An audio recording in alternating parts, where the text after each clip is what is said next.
اعوذ باللہ من الشیطان الرجیم بسم اللہ الرحمن الرحیم اللہم صل علی محمد وآل محمد وعجل فرجہم بسم اللہ الرحمن الرحیم اللہم کل ولیک الحجۃ ابن الحسن صلواتک علیہ وعلی آبائہ فی هذه الساعة وفی کل ساعة ولیاً وحافظاً وقائداً وناصراً ودلیلا وعینا حتی تسکنہ ارضک طوعا وتمتعہ فیہا طویلا اللہم صل علی محمد وآل محمد وعجل فرجہم۔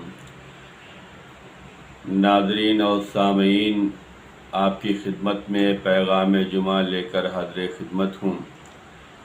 آج 5 ذی الحجہ 1442 ہجری بمطابق 16 جولائی 2021 کا پیغام جمعہ آپ کی خدمت میں پیش کرنے کی سعادت حاصل کر رہا ہوں۔ ان ایام کی جو مناسبت ہے وہ یہ ہے کہ آج یعنی 5 ذی الحجہ کو وفات جناب ابو ذر غفاری ہے اور 7 ذی الحجہ کو شہادت حضرت امام محمد باقر علیہ السلام ہے۔ 8 ذی الحجہ کو سفر امام حسین علیہ السلام ہے جو مکے سے امام کربلا کے لیے نکل رہے ہیں۔ 9 ذی الحجہ کو شہادت جناب مسلم ابن عقیل ہے جو سفیر امام حسین علیہ السلام تھے، کوفے میں آپ کی شہادت ہوئی، اور 10 تاریخ کو عید الاضحیٰ ہے۔ انشاءاللہ انہی مناسبتوں پر گفتگو کرنا ہے۔ تو سب سے پہلے جو مناسبت ہے پیغام جمعہ میں کہ یہ جمعہ کا دن حضرت امام زمان عجل اللہ تعالی فرجہ الشریف کا دن ہے اور یہ دن تمام دنوں کا سید و سردار ہے۔ یہ دن جس میں دعائیں قبول ہوتی ہیں، جس میں اعمال قبول ہوتے ہیں، جس میں ہمارے اعمال کئی گنا بنا کر پیش کیے جاتے ہیں، اس کا ثواب میں اضافہ ہوتا ہے، اس کی جزا میں اضافہ ہوتا ہے۔ تو آج کے دن دعا ہے کہ پروردگار ہم سب کے نیک اعمال کو اہل بیت کے صدقے بے قبول فرما، اور روز جمعہ کی جو فضیلت و برکت و رحمت ہے ان تمام رحمتوں برکتوں کو تمام مومنین و مومنات کو شامل حال فرما، اور ہم سب کو اس دن بہترین سے بہترین عمل کرنے کی توفیق عنایت فرما۔ اور سب سے اہم و خاص دعا ہے کہ اپنے وعد آخر حضرت امام زمان علیہ السلام کے ظہور میں تعجیل فرما، آمین یا رب العالمین۔ آج 5 ذی الحجہ ہے۔ 5 ذی الحجہ کو جو ہے وفات جناب ابو ذر غفاری ہے۔ جناب ابو ذر غفاری صحابی رسول ہیں، معتبر ترین صحابی ہیں، جن کے بارے میں رسول اللہ صلی اللہ علیہ وآلہ وسلم نے بیان فرمایا تھا کہ ابو ذر سے سچا کوئی نہیں ہے اس زمین پر اور اس آسمان کے نیچے، ابو ذر غفاری سے سچا کوئی نہیں ہے۔ آپ کی صداقت پر رسول اللہ نے مہر لگائی ہے، یعنی کہ وہ نبی جسے کفار اور مشرکین صادق کر رہے تھے، اس صادق نبی نے یہ فرمایا کہ ابو ذر سے سچا اس دنیا میں زمین کے اوپر اور آسمان کے نیچے ان سے سچا کوئی نہیں ہے۔ ان کی عظمت کے لیے یہی کافی ہے کہ رسول اللہ نے ان کی تعریف کی ہے، ان کی عظمت بیان کی ہے، ان کی فضیلت بیان کی ہے۔ آپ کا شمار ان لوگوں میں ہوتا ہے جو اسلام قبول کرنے والوں میں پہلے آئے ہیں، 4تھے نمبر پر آپ کا شمار ہوتا ہے، اور آپ کا رتبہ، آپ کی عظمت، آپ کی فضیلت اس اعتبار سے بھی بڑھ جاتی ہے کہ آپ وہ مخلصین میں شامل ہیں جنہوں نے کبھی بھی مولا علی علیہ السلام کا ساتھ نہیں چھوڑا، یہاں تک کہ بعد وفات پیغمبر مدینے کے جو ماحول بدلے ہیں، ان بدلے ہوئے ماحول میں بھی جناب ابو ذر غفاری نے مولا کائنات حضرت علی بن ابی طالب علیہ السلام کا ساتھ دیا ہے۔ اس مشکل ترین دور میں کہ جہاں سب اس در سے دور ہو گئے تھے اور جو اس در اہل بیت کا احترام تھا، جو عظمت اہل بیت کرنی چاہیے تھی، لوگ اس سے دور ہوئے۔ لیکن جناب ابو ذر غفاری کا شمار ان صحابہ کرام میں ہوتا ہے جنہوں نے مولا کائنات کا ساتھ ہمیشہ سے دیا اور ہمیشہ امام کے ساتھ ساتھ رہے۔ جناب ابو ذر غفاری کا شمار ان لوگوں میں ہوتا ہے جن کی خود جنت مشتاق ہے۔ ہم سب جنت کے مشتاق ہیں، ہم سب جنت کی تمنا لیے بیٹھے ہیں، لیکن جنت جن صحابہ کرام کو چاہ رہی ہے، جس کا اشتیاق رکھ رہی ہے، ان میں سے جناب ابو ذر غفاری ہیں کہ جنت ان کی تلاش میں ہے، جنت ان کے اشتیاق میں ہے۔ جنت یہ چاہ رہی ہے کہ ابو ذر غفاری جیسے ہمارے یہاں قیام کریں، ہمارے یہاں آئیں، جنت خود ان کی مشتاق ہے۔ تو جناب ابو ذر غفاری وہ مقام رکھتے ہیں کہ انہوں نے جو ہے رسول اللہ کا بھی ساتھ دیا ہے اور مولا کائنات حضرت علی بن ابی طالب علیہ السلام کا بھی ساتھ دیا ہے۔ ظاہر سی بات ہے کہ اہل بیت اطہار علیہ السلام کا جن شخصیتوں نے ساتھ دیا ہے وہ امتحان کی منزل سے ضرور گزرے ہیں، انہیں دنیا میں سخت سے سخت امتحان دینے پڑے ہیں، لیکن اہل بیت کے چاہنے والوں نے ہمیشہ امتحان قبول کیا ہے، لیکن اہل بیت اطہار کو نہ چھوڑا ہے، نہ چھوڑنے کے لیے کبھی سوچا ہے۔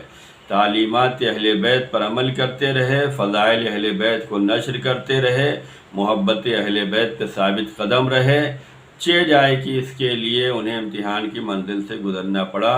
چنانچہ جناب ابو ذر غفاری کی تاریخ یہ بتلاتی ہے کہ مدینے کی حکومت نے اسی بنا پر آپ کو جو ہے شام بھیج دیا تھا کہ مدینے میں آپ نے جو ہے تبلیغ دین بھی کی ہے، امر بالمعروف بھی کیا ہے، نہی عن المنکر بھی کیا ہے، لوگوں کو اچھائیوں کی جانب بلاتے تھے، لوگوں کو برائیوں سے روکتے تھے اور لوگوں کے درمیان وعظ و نصیحت کرتے تھے، فضائل اہل بیت کو نشر کرتے تھے۔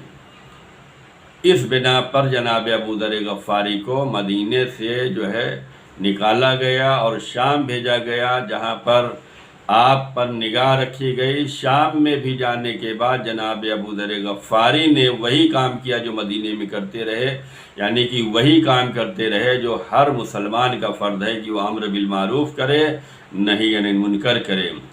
ہر مسلمان کا یہ فرض تھا کہ وہ اسلام کی تعلیمات پر عمل بھی کرے، تعلیمات اسلام کو نافذ بھی کرے، تعلیمات اہل بیت کی تبلیغ بھی کرے، لیکن اکثریت نے نہیں کیا۔ جناب ابو ذر غفاری اس مشن میں، اس مقصد میں تنہا رہے، اور جب انہیں مدینے سے نکالا گیا اور شام بھیجا گیا تو شام میں بھی آپ جو ہے لوگوں کو امر بالمعروف اور نہی عن المنکر کرتے رہے، وعظ و نصیحت کرتے رہے، حق پرستی کرتے رہے، حق کی دعوت دیتے رہے، حق و باطل میں امتیاز لوگوں کے سامنے پیش کرتے رہے۔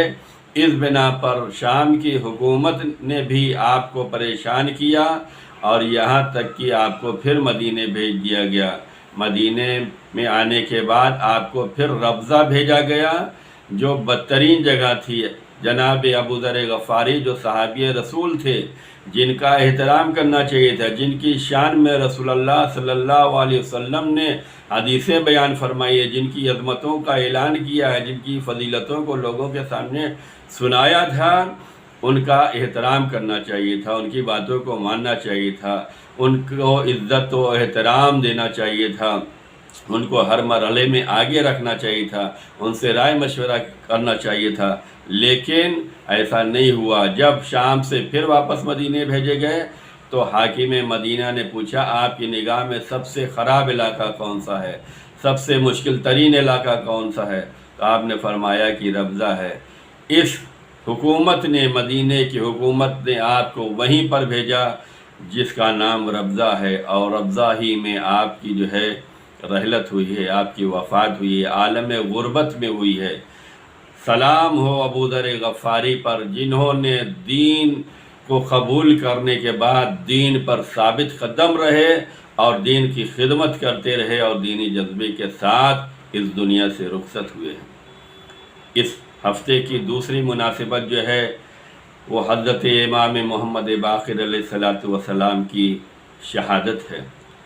امام محمد باقر علیہ الصلوۃ والسلام ہمارے 5ویں امام ہیں، اور یہ وہ امام ہیں جنہوں نے کربلا کو اپنی نگاہوں سے دیکھا ہے۔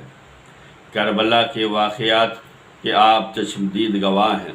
حضرت امام محمد باقر علیہ الصلوۃ والسلام کی ولادت 1 رجب سن 57 ہجری کو مدینہ منورہ میں، اور آپ کی شہادت جو ہے 7 ذی الحجہ سن 114 ہجری کو مدینہ منورہ میں ہوئی۔ آپ خاندان عصمت و طہارت کی وہ پہلی کڑی ہیں جو دونوں طرف سے نجیب الطرفین ہے، یعنی کہ جن کا سلسلہ نسب ماں اور باپ دونوں کی طرف سے مولائے کائنات حضرت علی ابن ابی طالب علیہ السلام سے جا کر ملتا ہے، اس لیے کہ آپ کی والدہ گرامی جناب امام حسن علیہ السلام سے ہیں، اور آپ کے والد بزرگوار جناب امام حسین علیہ السلام سے تعلق رکھتے ہیں۔ آپ نے اپنی عمر کے 4 بابرکت سال اپنے جد حضرت امام حسین علیہ السلام کے سائے شفقت میں گزارے ہیں، اور 38 سال اپنے والد بزرگوار حضرت امام زین العابدین علیہ السلام کے زیر سایہ بسر کیے ہیں۔ آپ کا کل دور امامت جو ہے وہ 19 سال پر مشتمل ہے۔ آپ کی کنیت ابو جعفر ہے، القاب جو ہے ہادی ہیں، شاکر ہیں، باقر ہیں۔ آپ کا سب سے مشہور و معروف لقب جو ہے وہ باقر ہے۔ آپ کو باقر اس لیے کہا جاتا ہے کہ آپ نے علوم انبیاء کو شگافتہ کر کے لوگوں تک پہنچائے ہیں۔ جناب جابر عبداللہ انصاری سے روایت ہے کہ رسول اللہ نے آپ کو یہ لقب دیا ہے، اور رسول اللہ نے جناب جابر عبداللہ انصاری سے فرمایا تھا کہ ان کا نام میرا نام سے شبیہ رکھتا ہے، اور وہ لوگوں میں سب سے زیادہ مجھ سے مشابہ ہیں۔ جب تمہاری ملاقات ان سے ہو تو ان کو میرا سلام پہنچا دینا۔ جناب جابر عبداللہ انصاری وہ معتبر ترین صحابہ کی لسٹ میں ہیں کہ جنہوں نے کئی معصوموں کا دور دیکھا ہے۔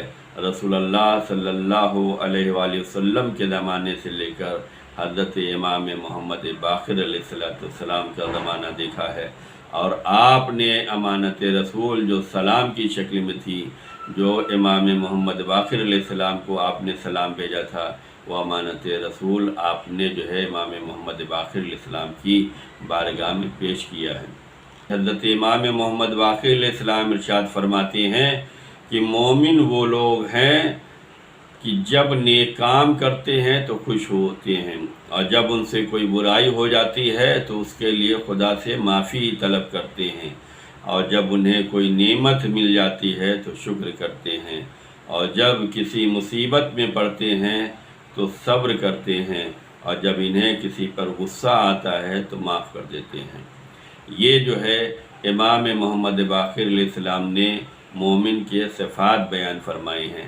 آپ فرماتے ہیں کہ مومن وہ ہوتا ہے کہ جب کوئی نیک کام کرتا ہے تو اسے دلی خوشی ملتی ہے، وہ خوش ہوتا ہے، اور جب اس سے کوئی برائی ہو جاتی ہے تو وہ خدا سے معافی مانگتا ہے، توبہ کرتا ہے، استغفار کرتا ہے، اللہ کی بارگاہ میں گڑ گڑاتا ہے، روتا ہے، فریاد کرتا ہے، اپنے گناہوں سے نجات کے لیے، اپنے گناہوں کی مغفرت کے لیے اللہ کی بارگاہ میں توبہ و مناجات کرتا ہے، اور جب اسے کوئی اللہ کی نعمت مل جاتی ہے تو اس پہ شکر کرتا ہے۔ قرآن کریم یہ فرماتا ہے کہ اگر شکر کرو گے تو نعمتوں میں اضافہ کر دیں گے۔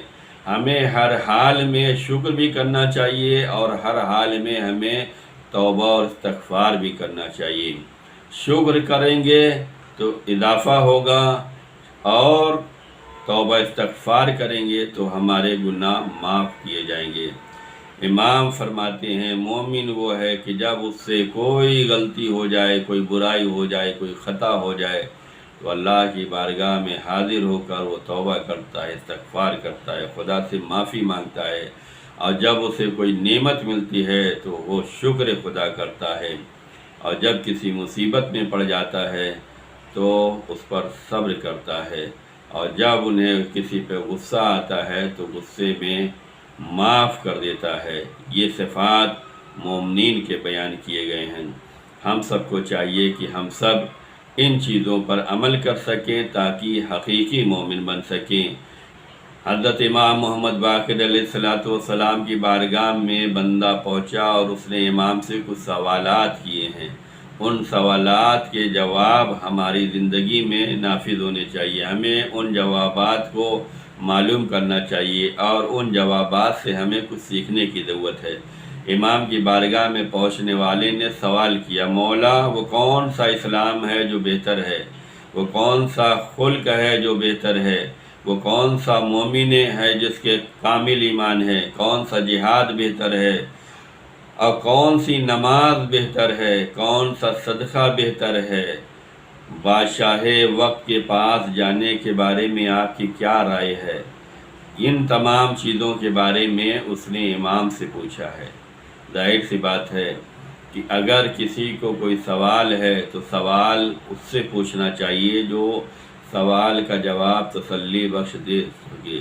سوال اس سے کرنا چاہیے جو علم رکھتا ہو، سوال اس سے کرنا چاہیے جو معلومات رکھتا ہے۔ اس بندہ خدا نے امام محمد باقر علیہ السلام کی بارگاہ میں پہنچ کر کچھ سوال کیا ہے۔ یہ سوال اسلام کے بارے میں ہے، یہ سوال مومن کے بارے میں ہے، یہ سوال صدقے کے بارے میں ہے، یہ سوال نماز کے بارے میں ہے، یہ سوال حسن اخلاق کے بارے میں ہے، یہ سوال جہاد کے بارے میں ہے۔ اگر یہ سوال امام کے علاوہ کہیں اور کیا جاتا تو کیا جواب ملتے؟ لیکن جو حقیقی چاہنے والے ہوتے ہیں، جنہیں علم کی تلاش ہوتی ہے، جو در اہل بیت سے وابستہ ہوتے ہیں، جنہیں صحیح معلومات چاہیے، وہ سوال کو لے کر ان کی بارگاہ میں پہنچتے ہیں جن کے پاس علم ہوتا ہے، جن کے پاس علم خدا و رسول اور اہل بیت ہوتا ہے، جن کے پاس علم اہل بیت اور تعلیمات قرآن و اہل بیت ہوتی ہے، ان تک پہنچتا ہے۔ وہ امام کی بارگاہ میں پہنچنے کے بعد مولا سے پوچھتا ہے، امام نے جو جواب دیے ہیں ان جواب کو ہمیں سننے کی ضرورت ہے، ان جواب کو ہمیں سمجھنے کی ضرورت ہے۔ امام فرماتے ہیں کہ سب سے بہتر اسلام وہ ہے جس سے اپنے برادر مومن کو تکلیف نہ دی جائے۔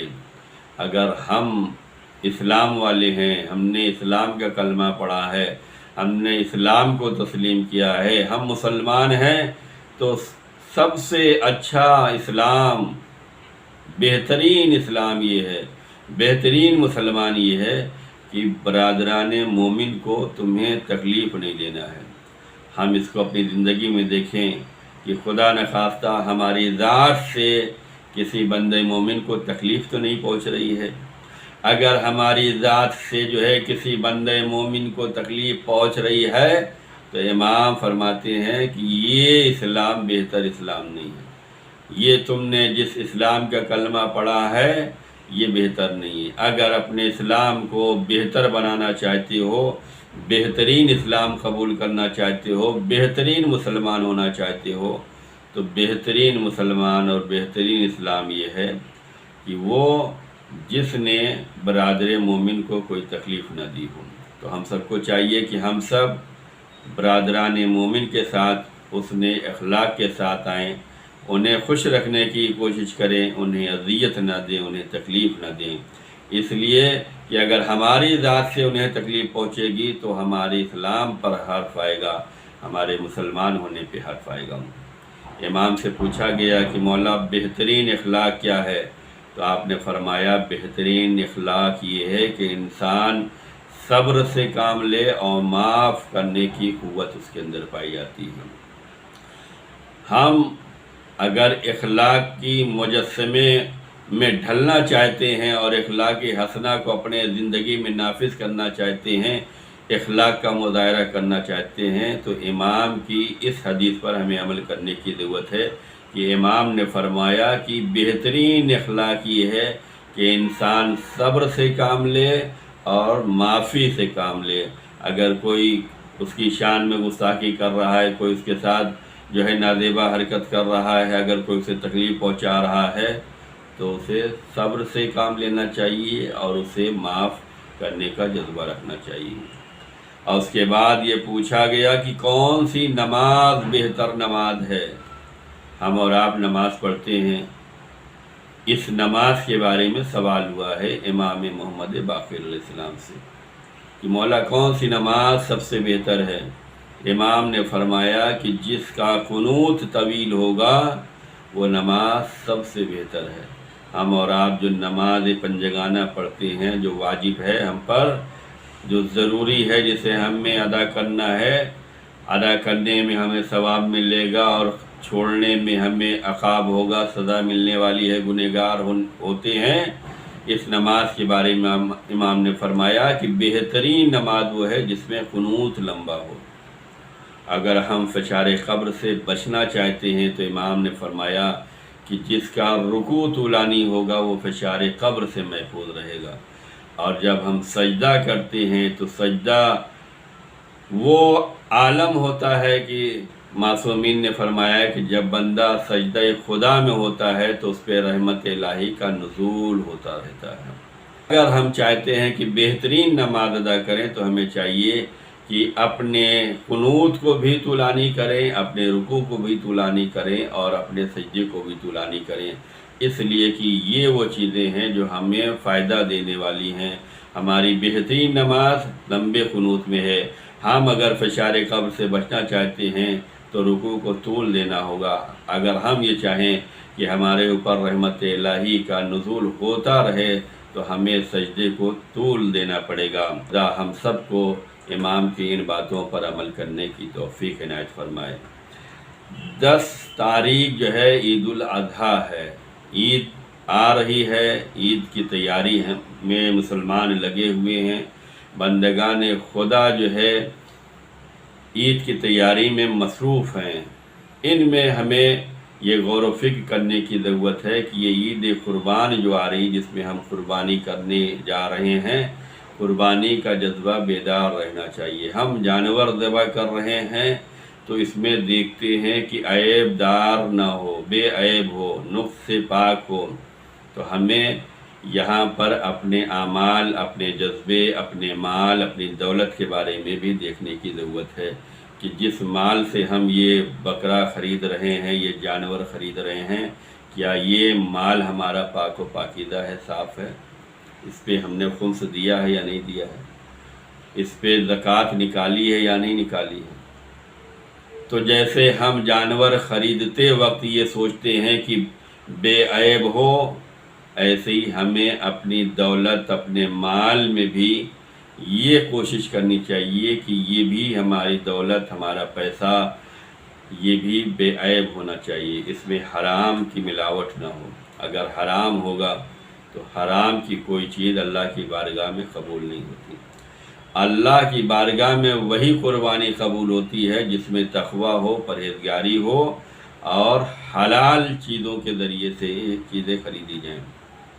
تو ہمیں یہ کوشش کرنی چاہیے کہ ہم جو قربانی کرنے جا رہے ہیں اس میں ہمارا حلال پیسہ لگے، اور یہ قربانی کرتے وقت جو ہے ہمیں جن چیزوں کا خیال رکھنا ہے وہ قربانی کے وقت ان کے مسائل کی جانب توجہ دینے کی ضرورت ہے کہ جو ذبح کر رہے ہیں جانور، تو ذبح کرنے والا بسم اللہ الرحمن الرحیم کو ادا کرنا ہے، رو بقبلہ ہونا چاہیے، جو ذبح کرے اسی کو بسم اللہ پڑھنا ہے۔ ایسا نہ ہو کہ بسم اللہ کوئی پڑھ رہا ہے، ذبح کوئی کر رہا ہے، نہیں، بلکہ قربانی کے جو شرائط ہیں ان شرائط کو پورا ادا کرنے میں ہی ہمیں جو ہے یہ قربانی قبول کی جائے گی۔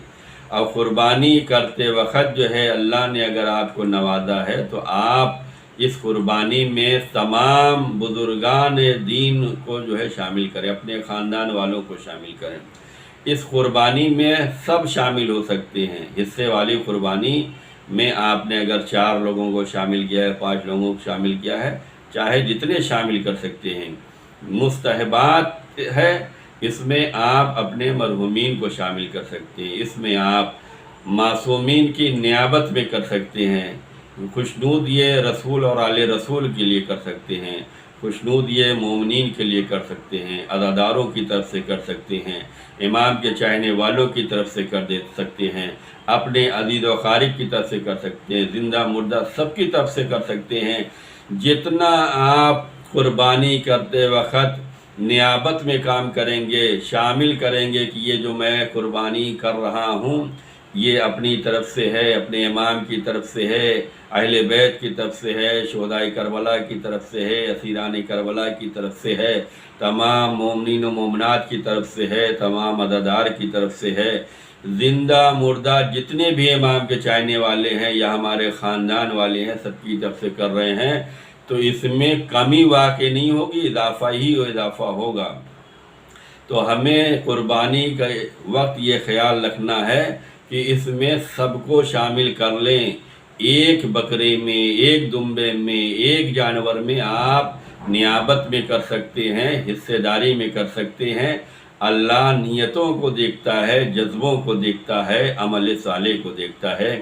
تو ہمیں قربانی میں تمام مرحومین کو بھی شامل کر لینا چاہیے تاکہ ہمارے بھی ثواب میں اضافہ ہو جائے، ان کے نامہ اعمال میں بھی نیکی چلی جائے۔ اور قربانی دیتے وقت خاص طور سے جو ہمیں وہ مسائل یاد رکھنے چاہیے، ان مسائل کو خاطر رکھنا چاہیے جو ذبح کے مسائل ہیں، کہ جب جانور ذبح کیا جائے تو اسے پانی پلا دیا جائے، چھری تیز ہو، قبلہ رخ ہو، چھری پھیرتے وقت جو چھری پھیر رہا ہے اسے مسلمان ہونا بھی ضروری ہے اور اسے بسم اللہ الرحمن الرحیم بھی پڑھنا ضروری ہے۔ یہ وہ تمام مسائل تھے جو مختصر ہم نے بیان کر دیے ہیں۔ خدا کی بارگاہ میں دعا ہے کہ پروردگار ہم سب کے اعمال کو قبول فرمائے اور ہم سب جو دینی خدمات انجام دے رہے ہیں پروردگار اسے قبول کرے، اور ہم سب کو اللہ یہ توفیق دے کہ ہم اس نیک کام کو آگے بڑھاتے رہیں، لوگوں کو یہ میسج دیتے رہیں، تعلیمات اہل بیت کو نشر کرتے رہیں، پیغام اہل بیت کو لوگوں تک پہنچاتے رہیں۔ پیغام جمعہ کی شکل میں جو میسج دیا جا رہا ہے اسے بندگان خدا تک پہنچانا آپ کی ذمہ داری ہے۔ آپ کا یہ پروگرام کو شیئر کر دینا، لوگوں کو فارورڈ کر دینا، یہ آپ کے نامہ اعمال میں اضافے کا سبب ہوگا، ثواب کا سبب ہوگا۔ آپ کی وجہ سے دوسرے بھی اس سے فائدہ حاصل کریں گے۔